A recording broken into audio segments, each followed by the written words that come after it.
सन 1990, 91, 92 या 3 वर्षात अयोध्येच्या प्रश्नाने अवघ्या जगाचं लक्ष वेधून घेतलं होतं. अयोध्येचा रक्तरंजित इतिहास दिवसेंदिवस नवी क्रांती करत होता. अयोध्येकडं शेकडो लाखोंच्या प्रमाणात कारसेवक कूच करत होते. अयोध्या, राम मंदिर आणि बाबरी ढाचा हे एक समीकरण जगाला कोड्यात टाकत होतं. त्याच दरम्यान मराठवाड्यातल्या धाराशिव जिल्ह्यातून देखील अनेक कारसेवक अयोध्येकडे रवाना झाले होते. तर काहींनी आपण अयोध्येला गेलो याची खूण गावात काहीतरी दाखवावी किंवा त्याची एक प्रतिमा आपल्याकडे असावी म्हणून तिथल्या वस्तू देखील आपल्यासोबत आणल्या आहेत. आज देखील आपण अशाच एका कारसेवकाला भेटणार आहोत की जे धाराशिव जिल्ह्यातील एका घाटपिंपरी नावाच्या गावात राहतात. सिद्धेश्वर करडुले असं त्यांचं नाव आहे. वय वर्ष 19, उमेदीचा काळ श्रीरामांविषयी असलेले आस्था त्यांना तिथे घेऊन गेली. त्यांच्या सांगण्यातून असं समजतंय की प्रत्यक्षात बाबरी मशिदीचा ढाचा पाडण्यात त्यांचा देखील हातभार होता. तर हे खरं आहे का? तर ही गोष्ट खरी आहे हे दाखवण्यासाठी त्यांनी अक्षरशः ढाचा पाडताना जी पार वापरली ती पार देखील आपल्यासोबत आणली. चला तर मग ह्या पुढचा इतिहास त्यांच्याकडूनच जाणून घेऊयात. नमस्कार, मी सिद्धेश्वर मनोहर करडुले, राहणार घाटपिंपरी, आणि मी आईकडनं 200 रुपये घेऊन अयोध्येला निघालो. अयोध्येला जाताना तुमचा प्रवास भूमपासून सुरू झाला. कुर्डुवाडीतून रेल्वे मार्गे तुम्ही अयोध्येमध्ये इलाहाबादला पोहोचले. इटारसीला पोहोचलो. इटारसीवरून इलाहाबादवरून अयोध्येला गेलो. अयोध्येला 3 तारखेला संध्याकाळी 10च्या आसपास गेलो होतो. परंतु मग 3 आणि 4 आणि 5 ह्या दिवशी मी गुरुकुलमध्ये राहायला होतो. त्यामुळं इटारसी ते फैजाबादचा आणि अयोध्येचा 2 दिवसात मी सगळीकडे पाहणी केली होती. आणि ती पाहणी म्हणजे अशी की बाबरी मस्जिद जी आहे त्या बाबरी मस्जिदला ज्या मेन रस्त्यातून बाकीच्या चोर रस्ते कुठून कसे जाता येतंय हे पाहण्यासाठी मी फिरत होतो. आणि फिरल्यानंतर मला समजलं की ह्या रस्त्यातून इकडून जाता येते. मग आमच्या 6 तारखेला असे बाळासाहेब क्षीरसागर आणि आनंद महाजन यांनी मला एक वाळू घेऊन आले आणि एक मूठ वाळू घेऊन जायचे आणि तिथले खड्डे साफ करायचे अशी त्यांची भूमिका होती. परंतु मी त्यांना स्पष्ट विरोध केला. मी खड्डे साफ करायला आलेलो नाही, बाबरी मस्जिद तोडायला आलोय. मी शेतकरी आहे आणि मी तोडणार आहे. मग ते म्हणाले की बाबा तुला काय करायचे ते कर, तोडायचंय तर तोड, पण माझे ऐक आणि ज्येष्ठांचा आदर कर आणि ही वाळू तुझ्या हातात घे. हातात घेतल्यानंतर मग आम्ही 10 वाजल्या होत्या. मी मेन चौकामध्ये आलो. परंतु आम्हाला 1 किलोमीटर अंतर असल्यामुळं मी त्या ठिकाणावर जाऊ शकत नव्हतो. म्हणून मी चोरट्या रस्त्यानं डायरेक्टली कंपाऊंडपाशी गेलो. कंपाऊंडपाशी गेल्यानंतर एक पोलीस होता. एक पोलीस काय म्हणाला, ए मादरचोद लांब हो म्हणून अशा काठी मारत असे उघरत होता. उघरल्यानंतर मग मी ती काठी उगारल्यावर मी बाजूला थोडं सरकून बसलो, खाली मुंडकं घातलं आणि म्हणलं आज बी माझं ध्येय साध्य होत नाही म्हणून मला निराशा वाटली. परंतु काहीच काळानंतर 11:15च्या टायमाला वरती झेंडा फडकला आणि जो पोलीस मला ए मादरचोत म्हणणारा पोलीस तोच म्हणतो की ए उधर देख क्या चल रहा है.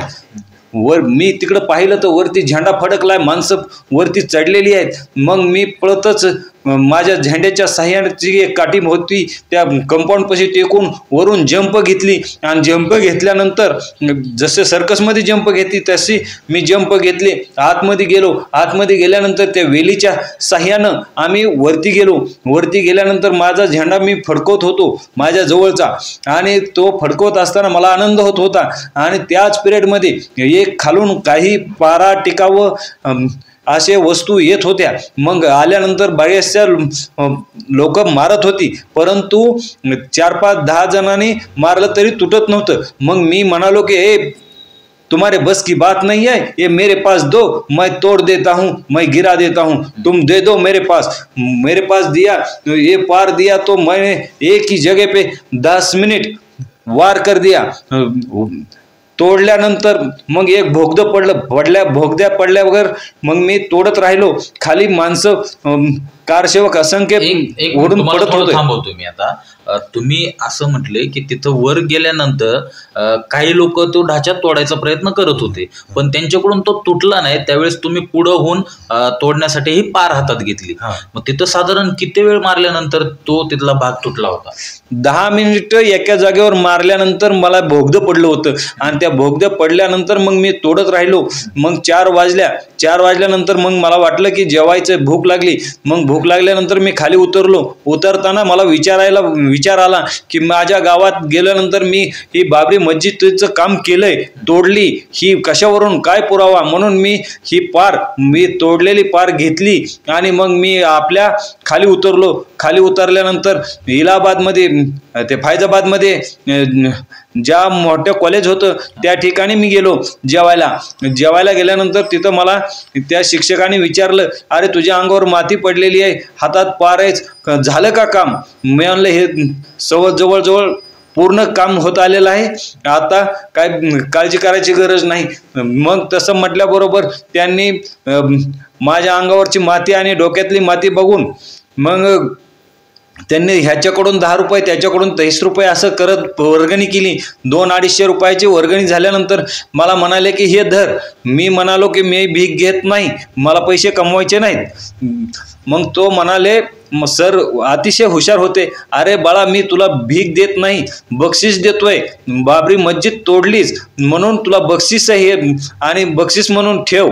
आणि अशी विनवणी केल्यानंतर मग मी बक्षीस घेतलं आणि मी येताना फैजाबादमधून येताना पुऱ्याचा गट्टा घेऊन आलो होतो.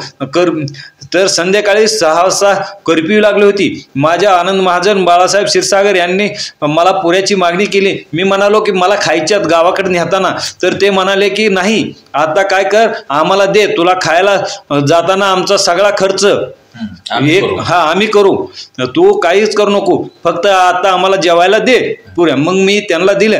मग येताना बाळासाहेब क्षीरसागर म्हणाले, आनंद महाजन म्हणाले की आता हे पार जे आहे ते काशीला जमा करायचे RSS मध्ये. परंतु मी म्हणालो की मी ठीक आहे. मग एक जण म्हणाला की ही तर अयोध्येच्याच RSSच्या संघात जमा करा.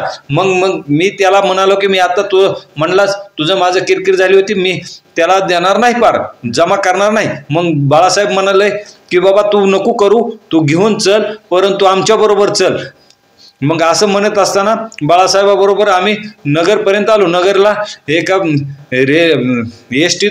आता तुम्हाला परत एकदा थांबवतो मी. आता ही जी पार तुम्हाला सांगितलं होतं की तिथल्या एका संघाच्या शाखेमध्ये जमा करायची, म्हणजे नेमकं ही पार तिथं तुम्ही ते ढाचा पाडताना वापरली, ती हितपर्यंत आणण्याचा उद्देश तुमचा काय होता? माझा एकच असा उद्देश होता की माझ्या गावातील लोकांना मी दाखवायची होती की अवघे आपल्याकडे जी पार असते ते अशा 4 रिंगा. थोडं आपण आपल्या दर्शकांना दाखवू, थोडी पुढे घ्या पार. हे म्हणजे ही जी पार आपण या ठिकाणी बघू शकतोय, पूर्णतः गोल रॉडची ही पार आहे.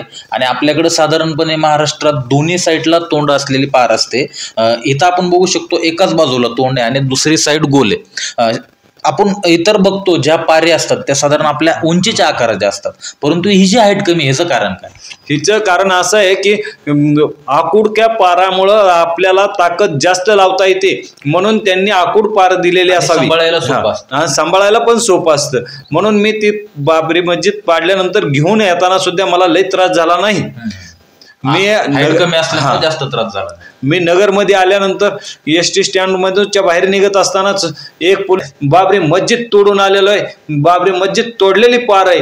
त्यावेळेस तो पोलीस म्हणाला, ए कालवा करू नको, मारती मागं बस, तुला कुठं जायचे तिथं सोडतो. मग मी चितळे रोडला सोडलं. मग माझ्या ठिकाणी 2-3 दिवस येऊन मला चक्रा घातल्या, मला प्रोटेक्शन दिलं, संरक्षण केलं माझं. आणि मग मी इकडं गावाकडे आलो. गावाकडे आल्यानंतर माझ्या गावातल्या लोकांनी अशी माझी मिरवणूक केली की जय्यत मिरवणूक मी कधीच विसरू शकत नाही. आज मला लय आनंद होतोय की माझ्या जीवाला आनंद होतोय की मी जी बाबरी मस्जिद तोडली त्याचं राम मंदिर रूपांतर व्हायलंय, ही मला अतिशय आनंद होतोय. माझ्या अंगातून शहरातून एक असा इतिहास दाखवतोय की मी एक इतिहास घडवलाय.